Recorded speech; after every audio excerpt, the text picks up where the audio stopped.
Welcome back everyone, John Banner here with the Beginner's Guide on Emerald Saga Beyond. This is a turn-based RPG game developed by Square Enix, and we're going to go over some tips and tricks for you guys to be able to play this game, because the combat is very confusing, and we want to give you guys the tips and tricks that I found have worked for me. So let's just jump right into it. Obviously, this game is overworld. You literally just walk to your destination and progress through things. Blue lines represent side quests, red lines represent combat, green lines represent main quests. Pretty self-explanatory. Now, when it comes to combat, the biggest thing to understand is this. Armament, techs, and spells is essentially equipment, spell, and passive effect. So we'll use Amelia Aisling, which is our main character, as an example. She can equip two different weapons. She has a sword and she has a gun. That means her spells, she can use spells because she's a witch. She can use a sword skill because she has a sword, and she can use a gun skill because she has a gun.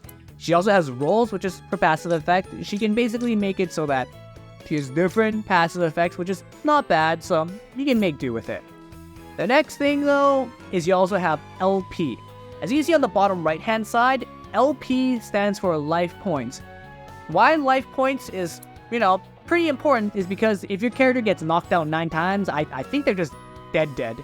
This game does not have healing, but what the game does have, it has life points. As you can see, these characters have taken a few deaths. My Shinobu person, 2 deaths already. My bow, 3 deaths, which is not that good. So we are gonna go into, for example, rolls, and we are gonna equip, instead of prompt, we're gonna equip first aid.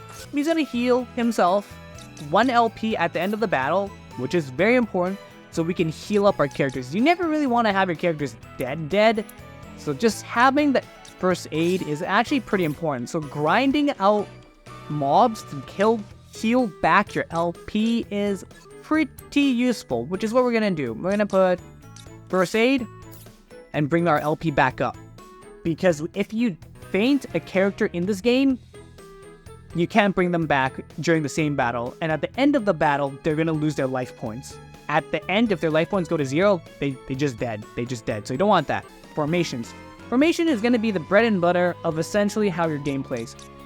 I am using Elemental Salvo right now, but you guys have different choices. Different main characters have different formations, and different formations do different things. So formation, this one, Elemental Salvo, just basically means I get full mana right off the beginning at the expense of lower attack and lower defense.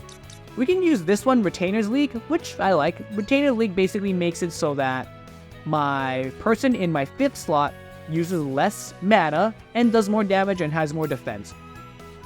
Let's jump right into combat. Now, as you can see in the middle of the screen, there are 4 stars. Those act as mana, stamina, BP is what they call it, but essentially what it means is each action here has a certain amount of cost to it, and if you run out of mana, BP, you're not able to use any more actions, and characters that don't act just defend. As you can see, there's a big fat green bar, and sometimes no bar, at the bottom.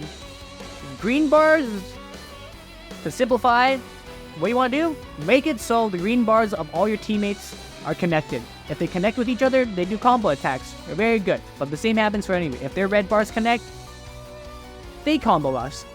Now, the biggest thing to understand in this game is people starting from the left-hand side act first, people on the far right act last. This is just a priority turn order. Now, with my strategy specifically, I made it so my Amelia does lots of damage at the cost of -2 for her skill. To give you an example, Vermilion Sand normally costs 5 skill points to use, but because we have her in the 5th slot with our formation, it reduces her mana cost by 2, so she only needs to, use this for 3. So we're gonna use this skill, Vermilion Sands, but you can see there's a chanting time. It means it takes 2 turns for it to act, which is a little bit annoying. Another thing that understand is we can, read the skill. This skill uses 1 skill point, and it attacks 1 enemy, single target, based off my strength set, and there's a stun chance of 25% chance. Now, stun is a very important in this mechanic because it's not guaranteed hit. This one has a 25% chance, so if we had more mana, we could use Tear to Shreds, which has a stun chance of 50%. The way it requires 2 mana, which we don't have. So we're going to use Hammer Blow, which will move us forward. However, though, there's another thing. We can use Unleash, for example, which allows us to, use HP at this cost of 1 skill point to unleash an attack. We can use this one to use, a stun attack on the enemy, which is a 50% guarantee. But the problem is my cat acts last after everything. What you need to know about stun is that if you stun an enemy after they've acted, it doesn't matter because they've already acted and the stun hits them after they acted. And if the stun lands, the stun does not persist to the next turn. So for a stun to be effective, you have to use it before the enemy even has a chance to attack. So what this means is even if I was able to use health to use my Amphibian Assault to hit the enemy, because they're already acting, I don't have any chance of stunning him. So what you use is use a faster attack, Hammer Blow, to try to maybe stun that person. Keyword is maybe and try. So the enemy, they have their red bars together, they have a united attack, they do extra damage to us. We didn't chain any of our green bars together because our mage takes 2 turns to cast. That means for 2 turns she's locked up. Any action, can't do anything.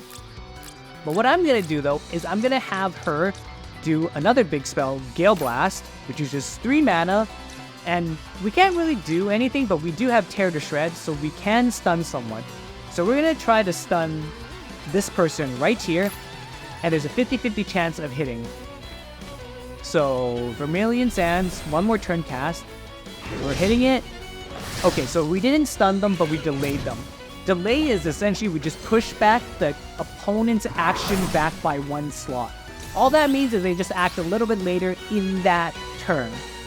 Now, this is interesting because our cat is so front forward. It's a little bit awkward because she's so front forward, but fine.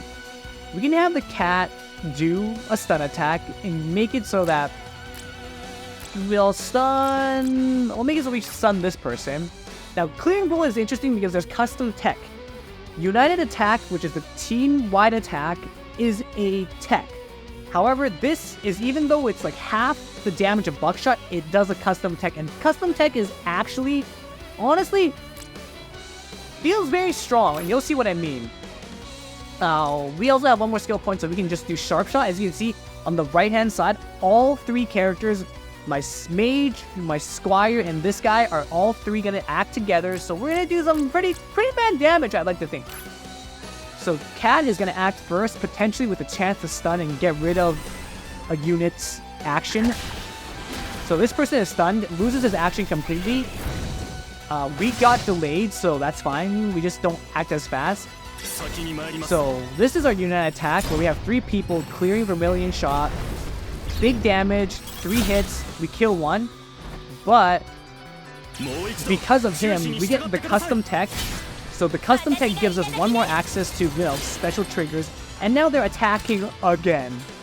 So as you can see, chaining the green skill is very important to battle. Now in this game, you don't heal during combat. There's no way to heal, there's no revives. You just have to beat the combat flat out. If you die, obviously you lose a life point, but because we equipped it first aid, you'll be able to see, for example, with our characters, they recovered a health point. My Matcha, my Bow, and Shinobu all healed 1 life point, which is very good. And we'll do this 1 more time. We'll change the formation to something else to showcase the fun stuff. We'll do Elemental Salvo to give you an example of just how different this is. So Elemental Salvo makes it so like we do less damage and we also have less defense. But in doing so though, we get full mana. So what does this mean? We can do some pretty nutty stuff in the beginning. So we can start off with their big AoE skill right off the get-go. So we're going to have both our mages cast their 2 strongest skills. However, their 2 strongest AoE skill has a 2-turn cast time. So we have to wait for that to finish. What we're going to do prior to though is we're going to use our Amphibian Strike to be able to try to stun out this character. This character has, question mark. We don't know what it's going to do, so we're going to try to stun it out. What does end up happening though is when we're trying to stun that character, it has a special trigger where it shoots forward and interrupts our skill. It does 102 damage, and it's a little bit annoying because it moved forward to us. Our stun is completely useless because they already acted. So interrupt skills are very annoying. During this turn, our mage, Amelia, our main mage, she got stunned out, so she wasn't able to cast her skill at all, which is very annoying. So what we're going to do is we're going to be using our Clearing Strike. That skill is going to be able to animate us, so we're going to be using that skill. We're going to just stun out the enemy to the last. We're going to cast Vermilion Sands again to be able to cast the skill again. Usually, if your first skill doesn't act, it's a little bit annoying, but we can use the skill again and hope we don't get stunned. Because we're so pushed forward back, we're going to use Covering Fire.